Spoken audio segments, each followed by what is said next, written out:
A conjuração anticristã. Monsenhor Henri de Lassus, doutor em teologia.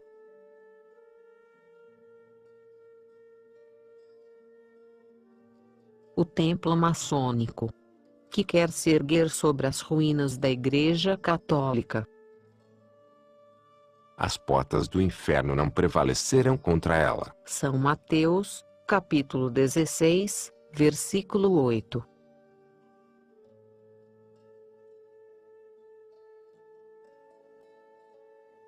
Segunda parte: o agente da civilização moderna. Histórico: primeiro período dos primórdios à Revolução.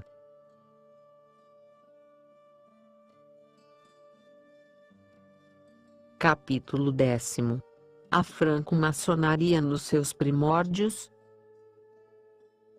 Numa carta pastoral escrita em 1878, Monsenhor Martin, bispo de Natchitoches, nos Estados Unidos, disse com muito acerto, na presença dessa perseguição de uma universalidade até aqui inaudita, da simultaneidade de seus atos, da similaridade dos meios que ela emprega, somos forçosamente levados a concluir pela existência de uma direção, de um plano de conjunto, de uma forte organização, que executa um objetivo determinado para o qual tudo tende.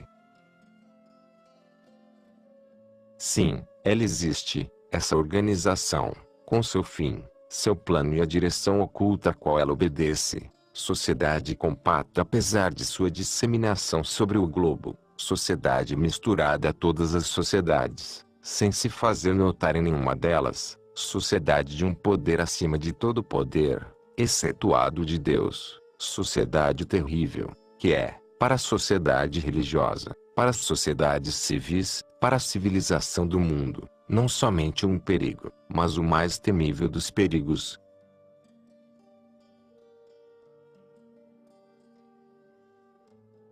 Leão XIII expôs nestes termos o fim que essa organização internacional persegue, o desígnio supremo da franco-maçonaria derrubar de alto a baixo toda a disciplina religiosa e social nascida das instituições cristãs, e de substituí-la por uma nova disciplina, moldada segundo sua ideia, cujos princípios fundamentais e leis são emprestados do naturalismo.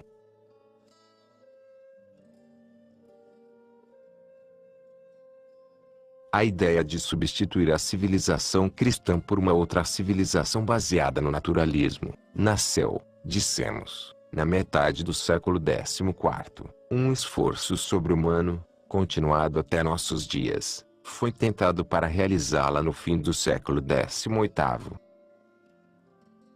Concebemos com dificuldade que, combatida durante todo esse tempo pela Igreja, ela tenha subsistido e se tenha desenvolvido através de 5 séculos, para explodir enfim com o poder que nela vemos hoje, se não se pressupõe que, através desse longo espaço de tempo, tenham existido homens que transmitiram a sua guarda e a propaganda de geração em geração, e uma sociedade poderosa para preparar-lhe o triunfo.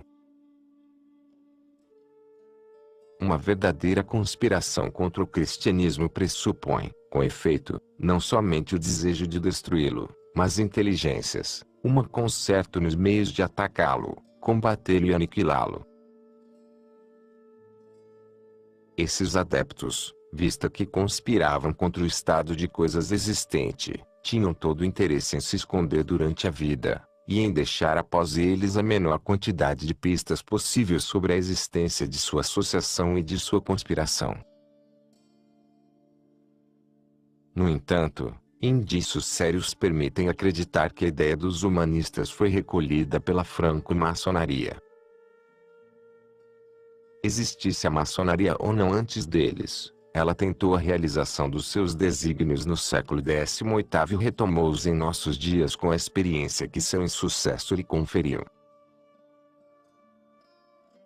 Os franco-maçons pretendem fazer remontar suas origens ao Templo de Salomão, e mesmo serem os herdeiros dos mistérios do paganismo. Não examinaremos aqui o arrazoado ou não dessas pretensões, mas devemos verificar se, nos tempos modernos, A seita tem sido verdadeiramente a alma da transformação social começada pela Renascença, continuada pela Reforma, e que quer terminar pela Revolução, continuada há mais de um século.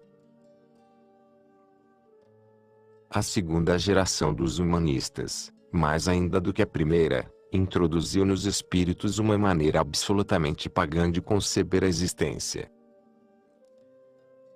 Essa tendência deve enfim provocar a resistência da autoridade suprema da Igreja. Foi o que aconteceu sob o reinado de Paulo II. Este Papa renovou o corpo dos abreviateurs da chancelaria, fazendo sair todos os que não eram de uma integridade e de uma honestidade perfeitas. Essa medida levou aos últimos limites a cólera dos que lhe sofreram as consequências. Durante 20 noites consecutivas eles assediaram as portas do Palácio Pontifício, sem conseguirem ser recebidos. Um deles, Platina, escreveu então a Papa para ameaçá-lo de ir procurar os reis e os príncipes, e de convidá-los a convocarem um concílio diante do qual Paulo II teria que se desculpar por sua conduta. Essa insolência acarretou-lhe a prisão na fortaleza Santo Anjo. Os demais fizeram reuniões na casa de um deles, Pomponius Letus, do qual o pastor diz que jamais talvez um sábio tenha impregnado sua existência de paganismo antigo no mesmo grau que ele. Ele professava o mais profundo desprezo pela religião cristã e não cessava de se derramar em discursos violentos contra seus ministros.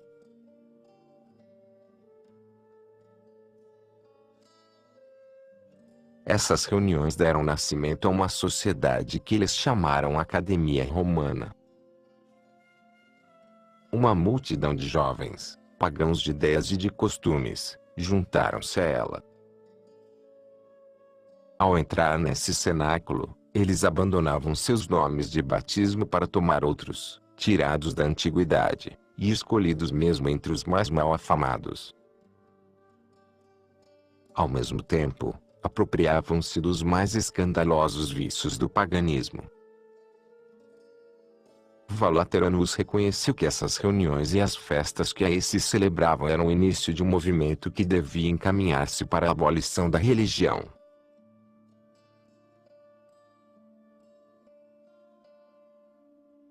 É possível ter chegado um momento em que não se sentiram mais em segurança na casa de Pomponius. O fato é que os nomes dos membros da Academia Romana estão inscritos nas catacumbas, que Pomponius Letus foi qualificado de Pontifex Maximus e Pantagatus, padre. A esses nomes juntaram-se inscrições com caráter de deboche. Não tiveram vergonha de gravá-las nessas paredes tão profundamente veneráveis. O historiador Gregorius não hesita em chamar essa academia de loja de franco-maçons clássicos.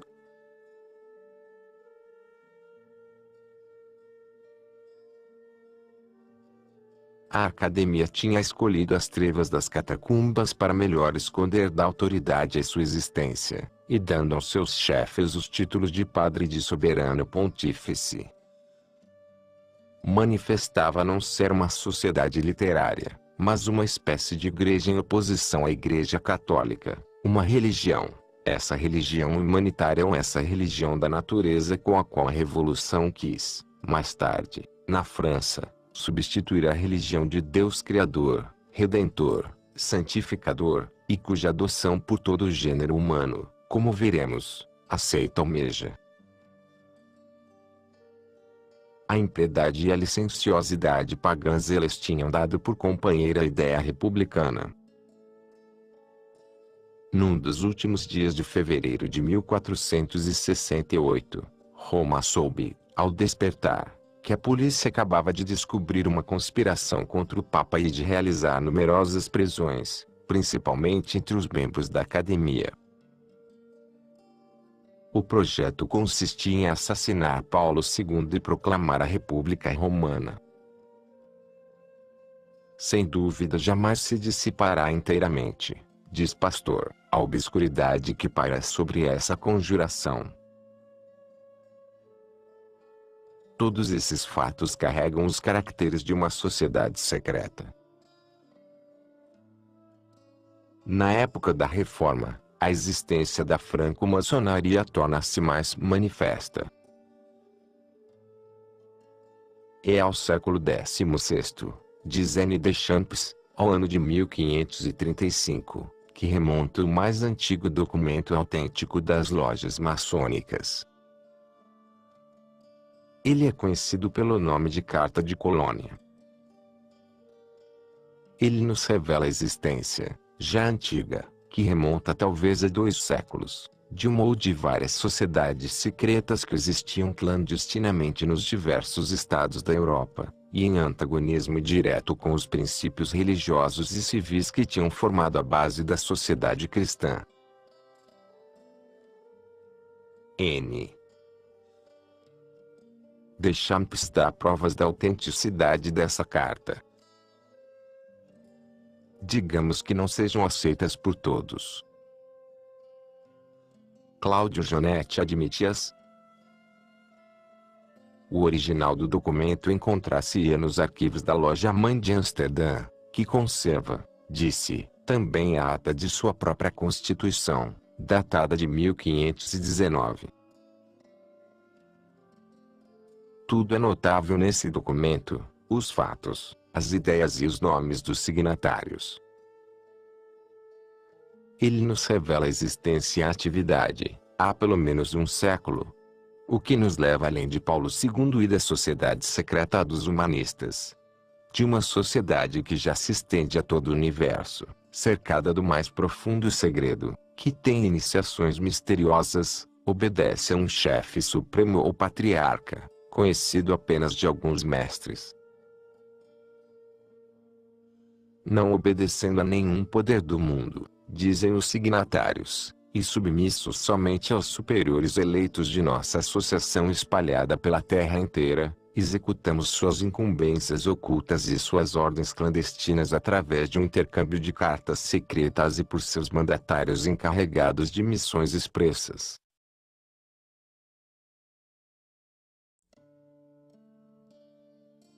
Dizem eles não permitir acesso aos seus mistérios senão àqueles que foram examinados e aprovados e que se ligarão e consagrarão às suas assembleias mediante juramentos.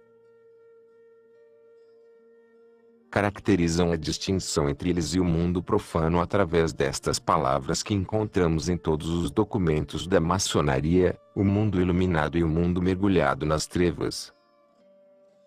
Palavras que exprimem a totalidade da franco-maçonaria, porque sua finalidade é fazer passar das trevas do cristianismo à luz da pura natureza, da civilização cristã à civilização maçônica. Entre os signatários dessa carta encontram-se não somente Philippus Melanchthon, o grande amigo de Lutero, Hermann de Wieck, arcebispo eleitor de Colônia, que teve de ser proscrito do império por causa de sua conivência com os protestantes, Jacobus Danvers, preboste dos agostinianos daquela cidade, e Nicolas Vanot, que, com o anterior, incorrem nas mesmas reprovações, assim como Coligny, o chefe do partido calvinista na França. 12 anos antes, 4 anos após a constituição da Loja de Amsterdã, Franz de Seckingen, cuja revolta quase jogou toda a Alemanha na guerra civil, morria por causa dos ferimentos no castelo de Landstuhl, assediado pelos príncipes aliados de Treves, disse do Palatinato. Onde estão, exclamava, todos os nossos amigos? Onde estão os senhores de Arnberg, de Furstenberg, de Zollern, os suíços, meus amigos, aliados de Strasbourg, e todos os amigos da fraternidade, que tanto me prometeram e que tão mal mantiveram a palavra empenhada? Zollern Jansen, em sua obra L'Allemagne et la Réforme, pergunta, de que elementos era composta essa fraternidade de qual fala o moribundo. Não é impossível que a resposta se encontre no que precede. É de se notar, com efeito, que as cidades nas quais, após a Carta de Colônia, as lojas se tinham estabelecido, são aquelas em que o protestantismo encontrou seus primeiros adeptos. Desses fatos vemos surgir uma probabilidade séria, no sentido de que a franco-maçonaria teve uma parte muito importante no movimento de ideias que se manifestou na Renascença, e que quis se impor à sociedade cristã através da Reforma, seja por existir ela antes, seja porque ela deva sua existência aos humanistas, que a teriam criado precisamente para nela encarnar, de alguma maneira, sua concepção de vida da sociedade.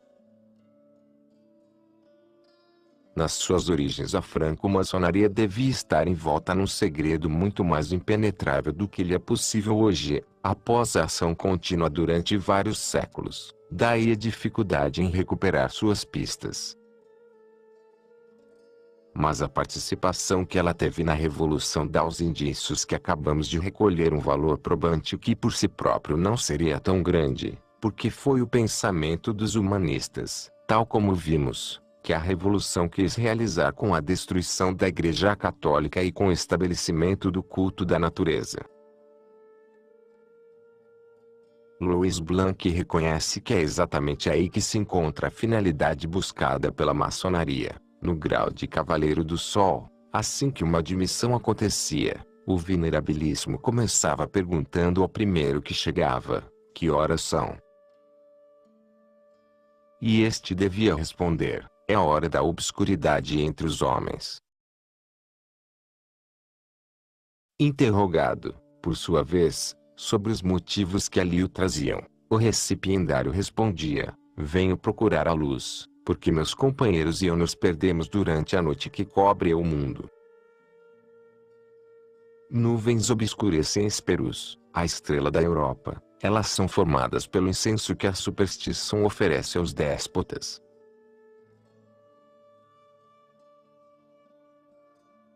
Não se poderia dizer de maneira mais clara que a civilização católica jogara a Europa nas trevas, que o gênero humano perdera de vista o fim natural do homem, e que a franco-maçonaria se impusera a missão de abrir-lhe os olhos. Durante muito tempo os historiadores afastaram deliberadamente a franco-maçonaria da história, e por essa razão apresentaram a Revolução sob uma perspectiva falsa e enganadora.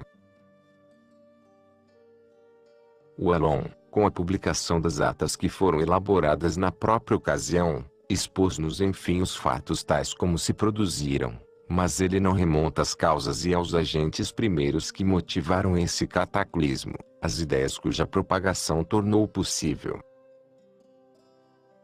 Tocqueville e Taine, que trouxeram para o estudo da Revolução uma crítica tão esclarecida, não conduziram suas investigações ao domínio das sociedades secretas. As maquinações da franco-maçonaria nestes últimos tempos despertaram atenção.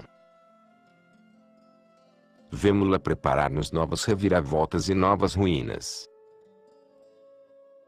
Perguntamo-nos se as infelicidades e os crimes que marcaram o fim do século XVIII não lhes são imputáveis.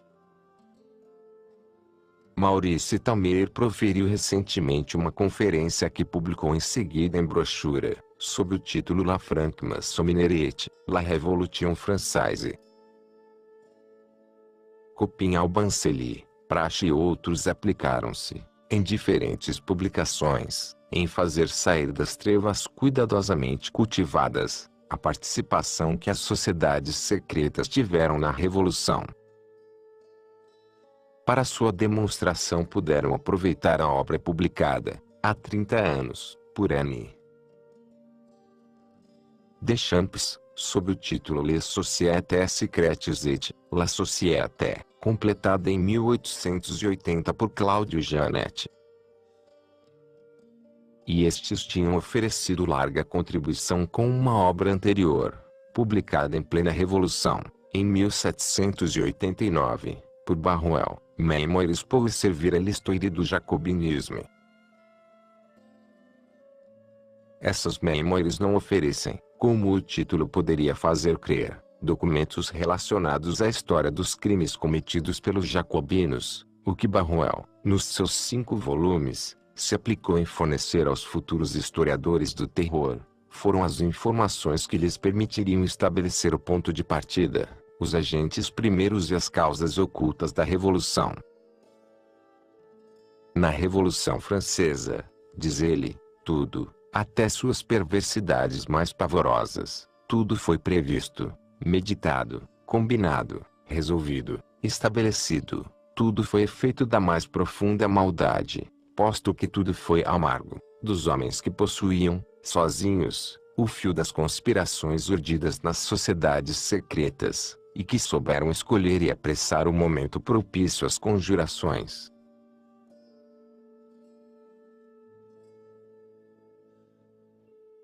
A convicção dessa premeditação e dessas conspirações resulta da leitura de seus 5 volumes. No início do 4º, no discurso preliminar, ele pergunta, como os adeptos secretos do moderno Spartacus, o Exalpt, presidiram todas as perversidades, todos os desastres desse flagelo de pilhagem e de ferocidade chamado Revolução. Como presidem eles ainda todos aqueles que ela medita para consumar a dissolução das sociedades humanas. Consagrando meus últimos volumes a esclarecer essas questões, não me vanglorio de resolvê-las com toda a precisão e com os detalhes dos homens que teriam a faculdade de seguir a seita iluminada nos seus subterrâneos, sem perder de vista por um só instante os chefes ou os adeptos. Recolhendo os aspectos que me foram desvendados, não deixam de ser suficientes para marcar a seita por toda a parte em que as perversidades assinalam sua fatal influência.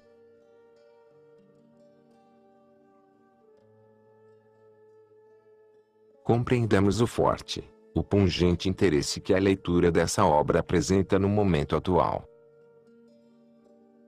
Aquilo que está acontecendo, aquilo a que nós assistimos, é o 2º ato do drama que começou há um século, para realizar a ideia da renascença, substituir a civilização cristã por uma civilização dita moderna.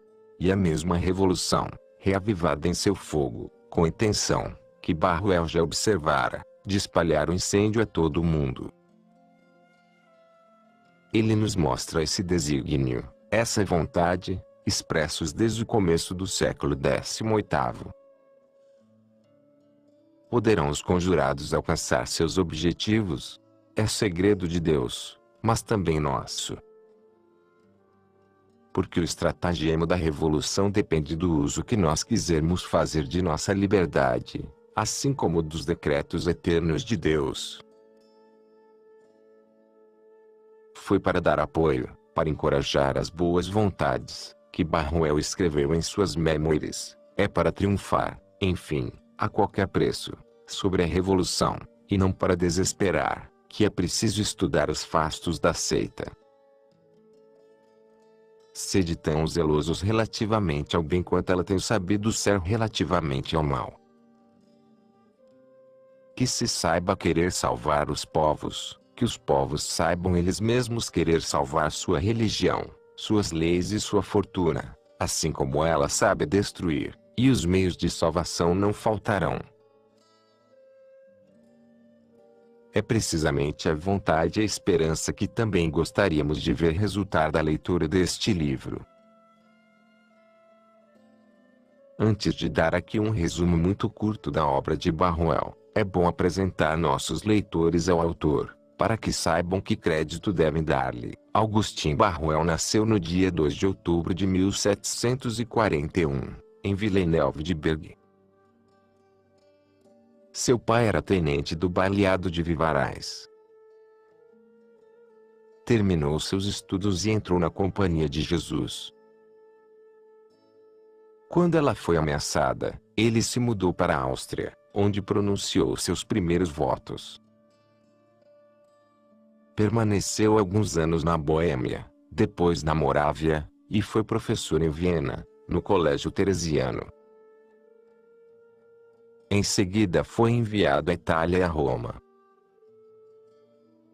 retornou à França após a supressão de sua ordem, em 1774. Tendo se tornado independente por sua fortuna, consagrou-se inteiramente aos trabalhos filosóficos e históricos, e publicou desde então obras que, apesar de escritas em vários volumes, atingiram até 5 edições. De 1788 a 1792 redigiu praticamente sozinho o jornal Ecclesiastique, publicação hebdomadária das mais preciosas para a história literária e eclesiástica da segunda metade do século XVIII. Assumindo sua direção, Barruel disse a seus leitores: nós sentimos todo o peso e toda a extensão dos deveres que nos impomos.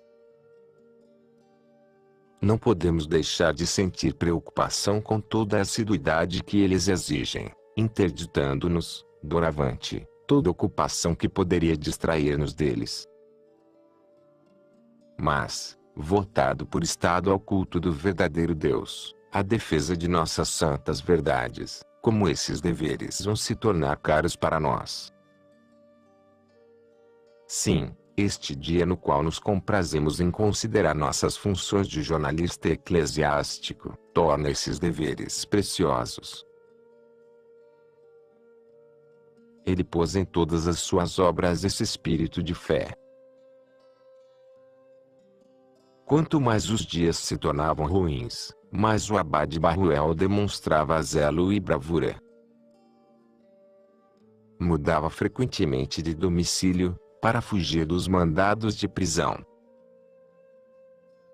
A partir de 10 de agosto teve de suspender a publicação de seu jornal e ir para a Normandia. Daí ele se refugiou na Inglaterra. Publicou, em Londres, em 1794, uma histoire du clergé de France pendant la Révolution. Foi lá também que ele concebeu o plano de sua grande obra, Mémoires pour servir à l'histoire du jacobinisme. Trabalhou 4 anos para reunir e preparar as matérias das primeiras partes. Os tomos 1º e 2º vieram a lume em Londres, em 1796. Em 1798 foram reimpressos em Hamburgo, acompanhados do 3º, relativo à seita dos iluministas. Os 2 últimos foram editados igualmente em Hamburgo, em 1803. Barruel publicou uma 2ª edição, revista e corrigida pelo autor. Em 1818, 2 anos antes de sua morte, em Lyon, na casa de Théodore Pétrat. É necessário ler essa obra inteira se quiser conhecer a Revolução a fundo. Para escrevê-la, o abade Barruel teve revelações diretas de vários personagens da época, e encontrou na Alemanha uma série de documentos de primeira ordem. Devo ao público, diz ele nas observações preliminares do 3º volume, aquele que desvenda os iluministas, uma explicação especial das obras das quais tiro minhas provas. Ela dá a lista das principais, em número de 10, com uma nota sobre cada uma, que permite julgar sua autenticidade. A lista das obras se completa com aquela de vários outros documentos menos importantes. Ele acrescenta: eis aí o suficiente para ver que não escrevo sobre os iluministas sem conhecimento de causa. Gostaria, em reconhecimento, poder nomear aqueles cuja correspondência me forneceu muitos novos recursos, cartas, memórias, que não poderia apreciar suficientemente, mas esse reconhecimento se-lhes é fatal.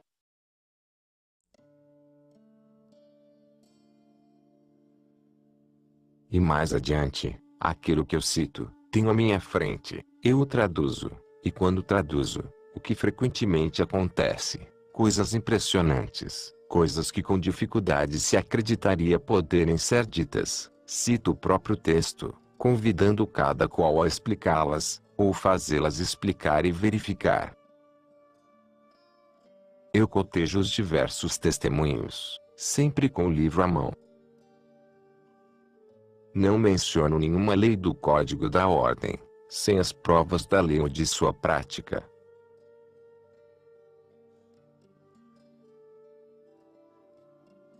De volta à França, foi consultado a respeito da promessa de fidelidade à Constituição, que substituía, por decreto de 28 de dezembro de 1799, todos os juramentos anteriores.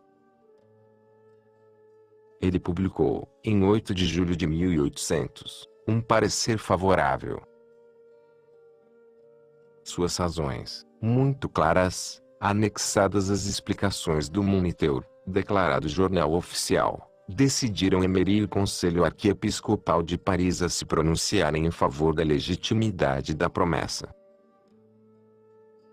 Alguns, nesta oportunidade, acusaram Barruel de lisonjear Bonaparte para obter favores. Longe de lisonjeá-lo, o abade Barruel foi de uma audácia inaudita. Falando do primeiro cônsul, ele o chama de flagelo de Deus. Em 1800, ele aduz: todos os príncipes da Europa reconheceriam a República. Não vejo como por isso Luís XVIII tenha sido menos verdadeiro herdeiro de Luís XVI. Sou francês. O consentimento dos outros soberanos sobre essa matéria é para mim tão nulo quanto o dos jacobinos. Ele pode diminuir minha esperança, cessear os meios, mas não faz moça ao direito.